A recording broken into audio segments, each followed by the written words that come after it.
Before we start, please don't forget to like and subscribe, it really helps a lot, thank you. Greg was not, by any reasonable standard, qualified to run anything more complicated than a toaster. And even then, he'd once managed to burn frozen waffles so badly they turned into what scientists could only describe as carbon with syrup.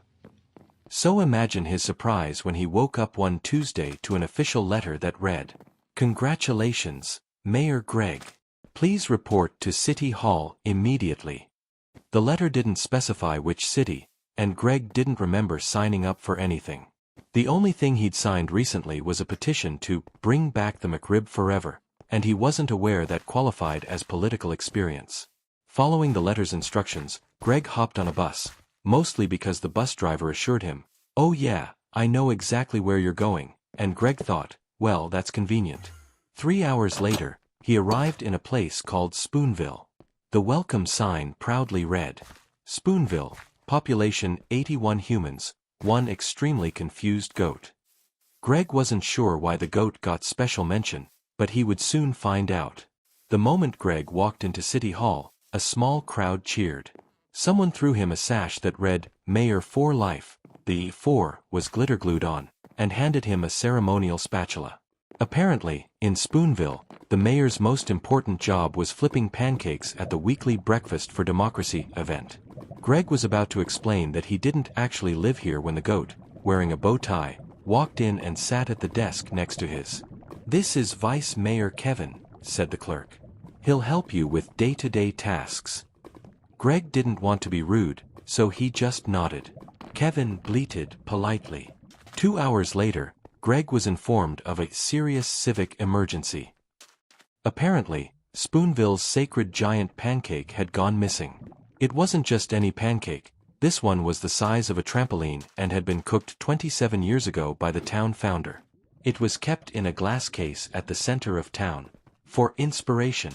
Losing it was basically Spoonville's version of losing the Mona Lisa. Greg decided to take action. "Don't worry," he told the citizens. "I've solved dozens of food-related mysteries in my time." This was a lie. His only experience was once finding a Pop-Tart behind his couch. Greg and Vice Mayor Kevin began their detective work. They interrogated witnesses. Mrs. Plimps, the bakery owner, said she'd seen a suspicious man with a fork lurking near the pancake case. Old Man Jenkins claimed the pancake had been beamed up by space raccoons. And 3 local teenagers insisted they didn't do it, which of course made them seem extremely guilty. Greg decided to follow the fork lead. They tracked down the suspicious man, only to find out he was just the local cutlery repairman, and the fork was for a salad. After hours of no progress, Kevin the goat nudged Greg toward the nearby lake. Greg assumed the goat was just thirsty, until he spotted something unusual floating near the dock. It was round, flat, golden brown. The missing pancake. Apparently, it had been stolen by a gang of ducks, who were now sitting proudly on it like it was their private island. Greg approached the ducks, trying to reason with them. "Listen," he said, "I respect your right to sit on baked goods, but this pancake belongs to the people." The ducks stared. One of them quacked in a tone that could only be described as mocking. That's when Kevin leapt into action, literally, and head-butt the lead duck into the water. The others scattered, and the pancake was saved. The town celebrated Greg and Kevin's heroics by giving them the key to the city, which was, for some reason, just a very large spoon. Greg was ready to finally go home, until someone told him being mayor in Spoonville was a lifetime commitment. The Mayor for Life sash wasn't a joke, there was no quitting. So Greg decided, fine. If I'm stuck here, I'm gonna make this the best weird town in the country. He introduced new laws, like free ice cream on Wednesdays. All town meetings must be conducted in pirate accents. Vice Mayor Kevin gets unlimited bow ties.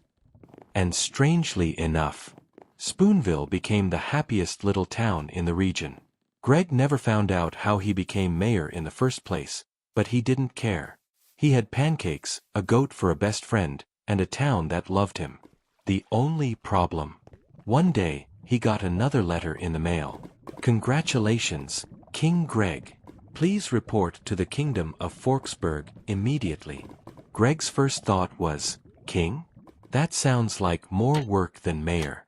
His second thought was, do kings also get free pancakes?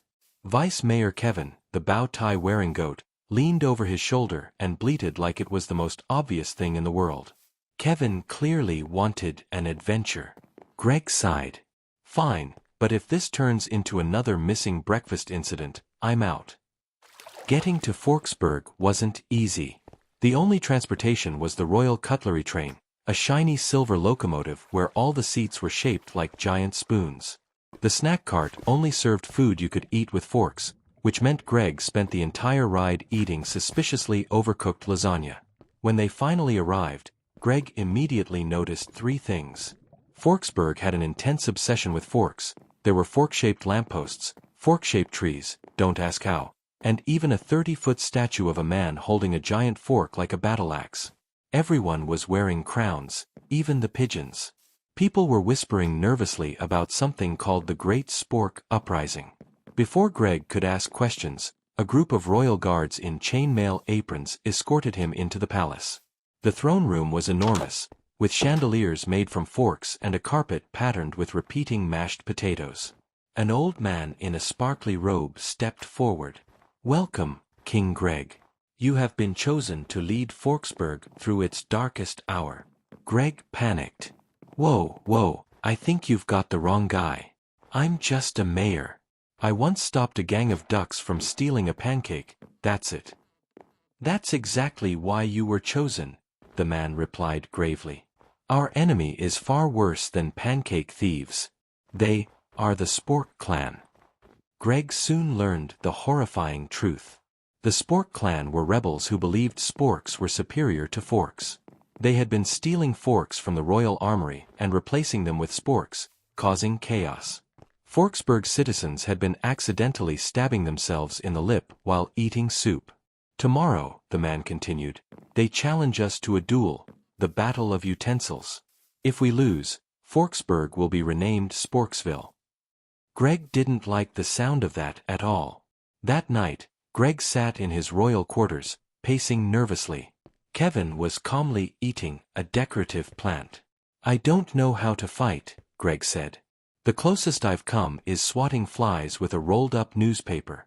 And what if they have spork nunchucks? Kevin bleated reassuringly, then spit out the plant. Greg wasn't sure if that meant, you'll be fine, or we're doomed. The next day, the Battle of Utensils began in Forksburg's Grand Stadium. On one side, Greg, Kevin, and the Fork Army, hundreds of warriors wielding shiny forks like swords.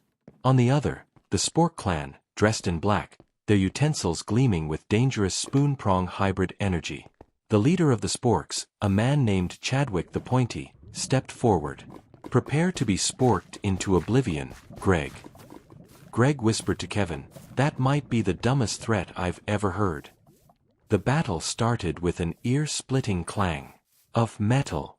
Forks and sporks clashed in chaotic utensil combat. Kevin charged into the fray, headbutting sporks so hard they bent into sad, useless shapes. Greg, meanwhile, tripped over his own robe and accidentally fell onto a pile of mashed potatoes, which launched him forward like a slippery missile, straight into Chadwick the Pointy. The collision knocked Chadwick's crown off, and in Forksburg tradition, losing your crown meant immediate defeat. The crowd erupted into cheers. Long live King Greg, they shouted. Greg had won the battle without actually meaning to, which was becoming a concerning pattern in his life. That night, there was a massive celebration with music, dancing, and a buffet entirely made up of food that required forks. Greg gave a speech about unity, peace, and also about how the lasagna on the train could use more cheese. The next morning, just as Greg was about to enjoy a fork-shaped omelette, another letter arrived. Congratulations, Emperor Greg. Please report to the Intergalactic Council of Cutlery at once. Greg groaned. Kevin bleated. And they both knew, things were about to get even weirder. Greg had barely finished his fork-shaped omelette in Forksburg when the strange metallic envelope arrived. It was glowing, humming, and, most concerning of all, smelled faintly like soy sauce. Inside was a single, shiny card that read, "Congratulations, Emperor Greg. The Intergalactic Council of Cutlery requests your presence. The fate of the galaxy's utensils hangs in the balance." Greg sighed. Why do I keep getting promoted into jobs I don't want? Vice Mayor Kevin, now upgraded to Royal Goat of Forksburg, chewed on the envelope and gave Greg a look that clearly said, "We're doing this." Greg and Kevin boarded the Silver Ladle, a spaceship shaped exactly like its name. The crew served instant ramen to everyone on board, which would have been fine, except they only had chopsticks. Greg struggled for 10 minutes before giving up and drinking the broth directly from the bowl. Kevin, somehow, used the chopsticks perfectly, holding them between his little goat hooves like a professional. "That's deeply unsettling," Greg muttered. When they arrived at the Intergalactic Council headquarters, Greg was amazed. The building was shaped like an enormous colander, and inside were creatures from every corner of the universe. Jellyfish in business suits, sentient spaghetti noodles, and what appeared to be a floating cube of jello wearing glasses. The supreme chairperson, a tall alien with 4 arms, each holding a different utensil, addressed Greg. "Emperor Greg, we face a crisis unlike any before. The Alien Chopstick Alliance is threatening to destroy all forks, spoons, and sporks in the galaxy, unless we surrender every bowl of noodles to them." Greg frowned. "Wait. So this is about noodles?" "Yes," the chairperson replied gravely.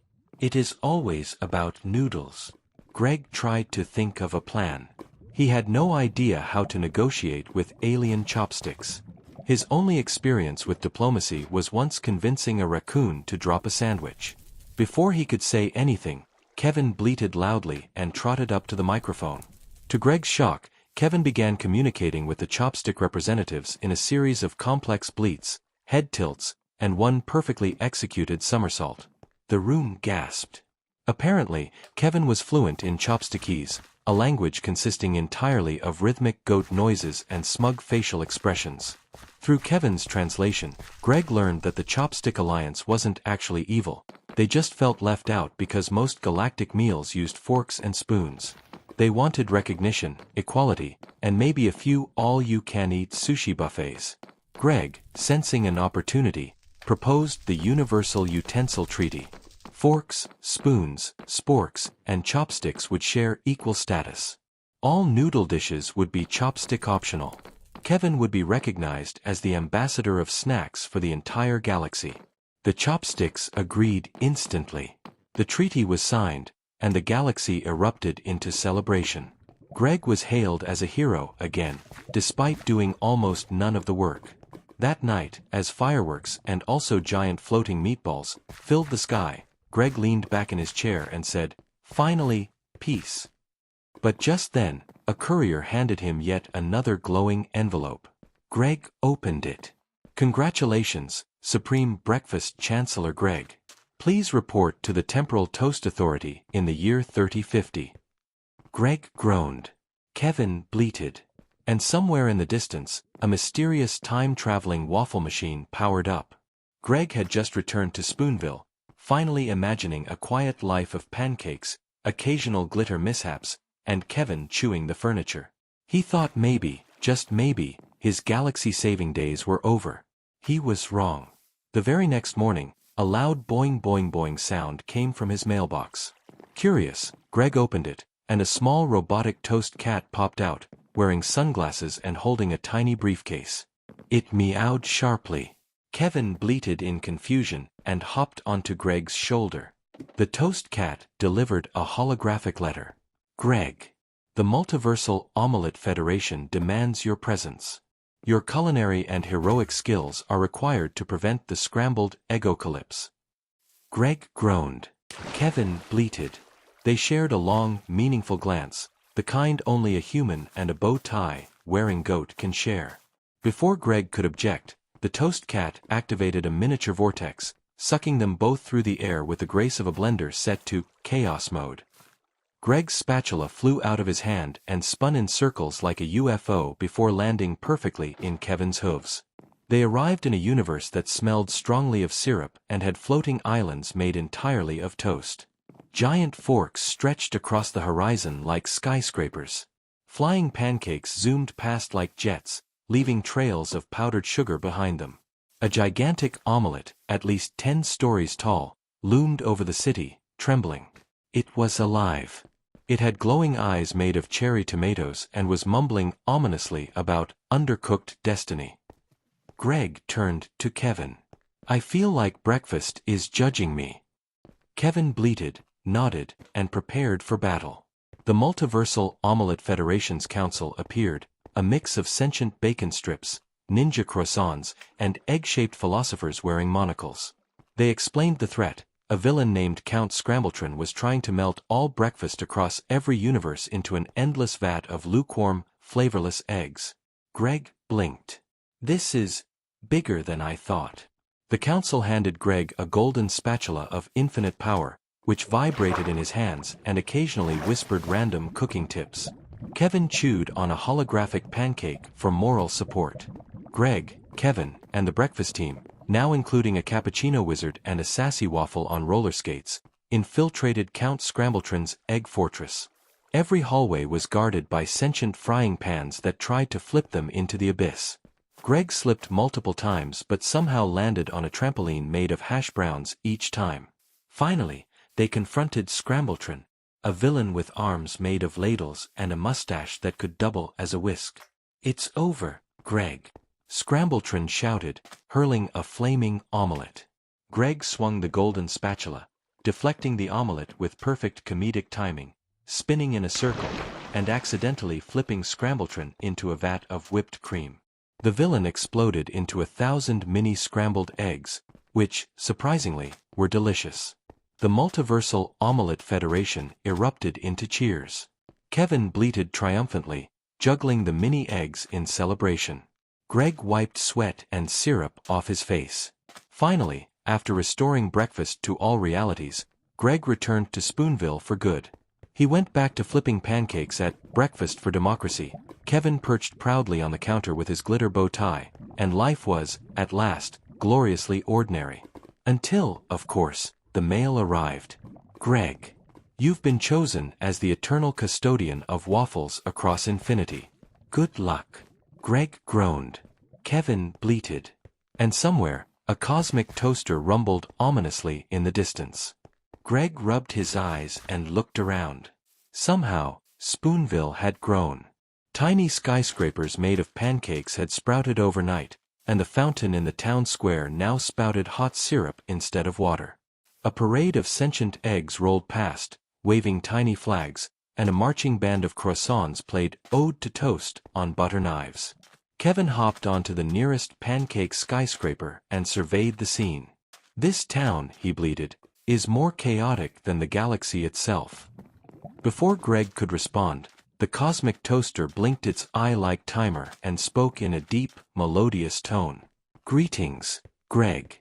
The Multiversal Omelette Federation has sent a warning. A rogue brigade of French toast ninjas is approaching, and they are extremely judgmental about butter distribution."